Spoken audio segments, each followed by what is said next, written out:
अस्सलाम वालेकुम नाज़रीन, प्रोग्राम एजुकेशन मेट्रो में वेलकम आया जी मेज़बान सादिया मेमण।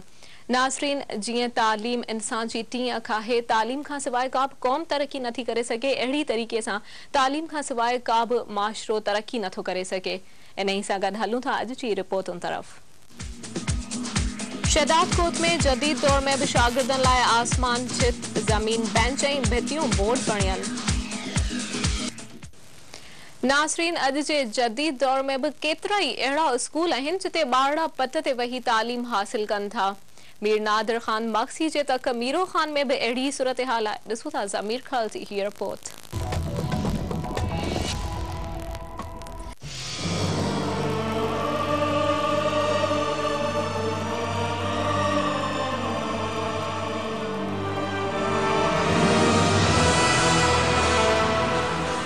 असी शहदाद कोट वेझो तालके मीरो खान जे गोठ शाही में मौजूद आहियूं।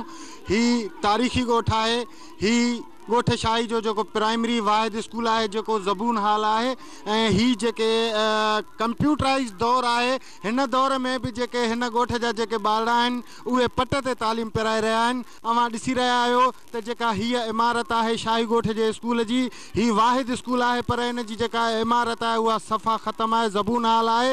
ऐं केतिरा ई भेरा जेको आहे हिन जी छित जा चापुड़ किरिया आहिनि ऐं केतिरा ई जेके ॿारड़ा आहिनि उहे जेको आहे ज़ख़्मी थिया आहिनि। ऐं इन जे करे जेके डप खां केतिरा ई शागिर्द जेके आहिनि उहे स्कूल छॾे विया आहिनि। ऐं हिन दौर में भी जेके ॾिसो था, अवां ॾिसी रहिया आहियो त जेके शागिर्दियाणियूं आहिनि उहे हिन स्कूल में जेके पट ते तालीम पिराए रहिया आहिनि।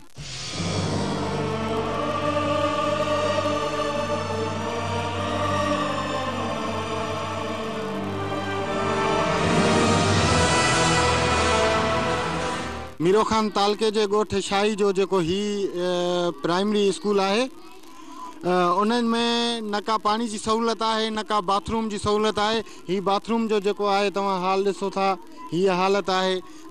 जेके स्कूली ॿारड़ा आहिनि उन्हनि खे जेको आहे तमामु सख़्तु तकलीफ़ुनि सां मुंहुं ॾियणो पवे थो। ऐं मां अव्हांखे ॿुधाईंदो हलां त जेके न्याणियूं आहिनि उहे हिते तालीम पिराए रहियूं आहिनि ऐं उन्हनि खे पिणु जेको आहे अञा वधीक तकलीफ़ुनि सां मुंहुं ॾियणो पवे थो।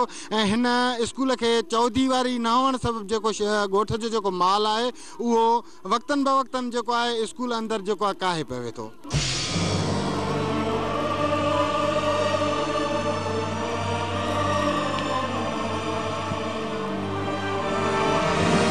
नाज़रीन, ही तव्हां हालत ॾिसी सघो था। ही जेको गोठ जो माल आहे चौधीवारी न हुअण सबबु जेको आहे स्कूल मंझां गुज़री रहियो आहे। चूंडियल नुमाइंदनि जी बेध्यानी ऐं अमलदारनि जी लापरवाही सबबु जेको आहे ॿारनि जी जंहिं करे जेका तालीम आहे उहा पिणु सख़्तु मुतासिर थी रही आहे।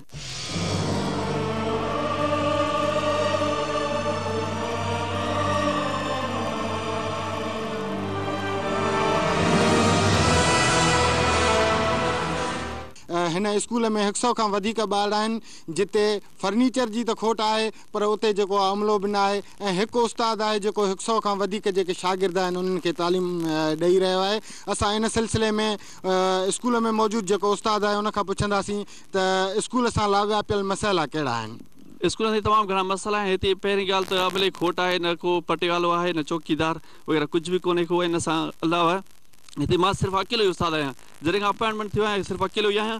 ऐं उन सां गॾो गॾु तक़रीबन 100 खां किरास ॿार आहिनि। जेकॾहिं असां हक़ीक़त इहा आहे जो 100 खां किरास ॿार हिकिड़ो ई उस्ताद 4-5 सब्जेक्ट पढ़ाइणु हे हो करणु तमामु ॾुखियो मसइलो आहे। पर बहरहाल जेको हाल आहे कोशिशि कयूं पिया जीअं माना का सुधारो थी सघे। न असां हिकिड़े कमरे में ॿार नथा मापीनि, असां कुझु ॿारनि खे ॿाहिरि विहारियूं था, कुझु खे ईअं ॿाहिरि विहारे करे उनखे मुख़्तलिफ़ ग्रुपनि में विहारे करे उनखे पढ़ाइण जी कोशिशि कयूं पिया जीअं उनजी का बहितरी थी सघे। दफ़ा अहिड़ो असां इहो वाक़ियो थियो आहे जो असांजे स्कूल चापुड़ किराए ॿारनि ते ऐं उन ॿारनि 2 ॿार असां ज़ख़्मी थी पिया। उन खां पोइ त महीने ॾेढ लाइ त वालिदिन बिल्कुलु तयारु ई कोन आहे जो ॿारनि खे स्कूल मोकिलणु। पोइ उहे चापुड़ वरी जेके हुआ उहे असां प्राइवेट तौर ते पंहिंजे कंहिं माण्हू खे अलाए इलाज करे उहे चापुड़ किराए थोरो सिधो कमु कयोसीं। बहरहाल पोइ बि असां हिकिड़े रिस्की कमु आहे, कुझु बि कंहिं बि वक़्तु कोई वॾो वाक़ियो थी सघे थो। ADO EDO असां सभिनी खे दरख़्वास्तूं अपीलूं कयूंसीं, भई चूंडियल नुमाइंदनि खे बि अर्ज़ु कयोसीं। हिन वक़्त ताईं काई बि शइ अमल में न आई आहे। ये अर्ज़ु आहे त ही स्कूल शाही गोठ जो तारीख़ी शहर आहे, उन में स्कूल आहे। स्कूल में का सहूलियत न आहे। स्कूल चौधरीयारियूं ख़तमु, बिल्डिंग ख़तमु आहे, ॿार नुक़सानकार इमारत में पढ़ी रहिया आहिनि। जेको त बाथरूम आहे न चौधरीयारी आहे, माल हितां गुज़र करे ॿारनि जे मथां हलियो थो वञे। जो सलमान के सभिनी खे अर्ज़ु कयो आहे, दरख़्वास्तूं उस्ताद कयूं असां ॻोठाणनि सभिनी गॾिजी करे उस्ताद से हमदर्दी जे लिहाज़ सां असां घणो ई कुझु कोशिशि कई आहे, अॼु ताईं को असांखे जवाबु मौसूल न थियो आहे। सभिनी खे अर्ज़ु कयो आहे, सभिनी बार बार चयो आहे, छोकिरा हाज़िर सुठा आहिनि, उस्ताद जी महिरबानी आहे, उस्ताद ॿारनि खे सुठी तालीम ॾेई रहियो आहे। बाक़ी उस्ताद खे बि तालीम न आहे, सहूलियत न आहे स्कूल में, ॿारनि खे बि का सहूलियत स्कूल में का बि कान्हे, पर पोइ बि उस्ताद ॿार महिनत कनि पिया, तालीम वठनि पिया। जी असांखे उस में वेठा आहियूं, असांखे का सहूलियत कोन्हे, असांखां इहो बेंचूं कोन्हनि, कुझु बि कोन्हे, बिल्डिंग बि रही पई आहे, इन जे करे असां उस ते पढ़ूं था। बाथरूम भी कोने, असांखां का सहूलियत कोने। अच्छा, पानी जी सहूलियत आहे? पानी जी भी कोने, ॿाहिरां भरे था अचूं। बिजली जी भी कोने। अच्छा, ॿियूं कहिड़ियूं ॾुखियाइयूं तव्हांखे पेश?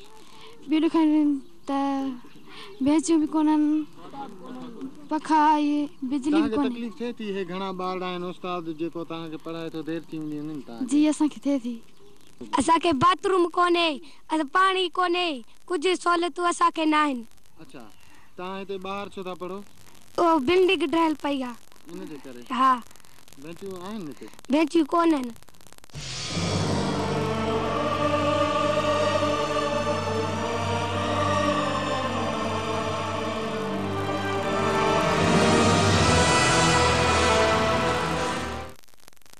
नासरीन, ही हुई मीर नादिर खान मक्सी जे तक जी सूरत हाल, जिते ॿारड़ा खुलियल आसमान हेठ तालीम हासिल करण ते मजबूर आहिनि, पर मीर नादिर मक्सी साहब के कहिड़ी मयार ॾिजे, जॾहिं सदर मुमलिकत आसिफ अली ज़रदारी साहब जे पंहिंजे ज़िले नवाबशाह जी तालीम जी का चङी सूरत हाल न आहे। ॾिसूं था मंसूर बगो जी रिपोर्ट।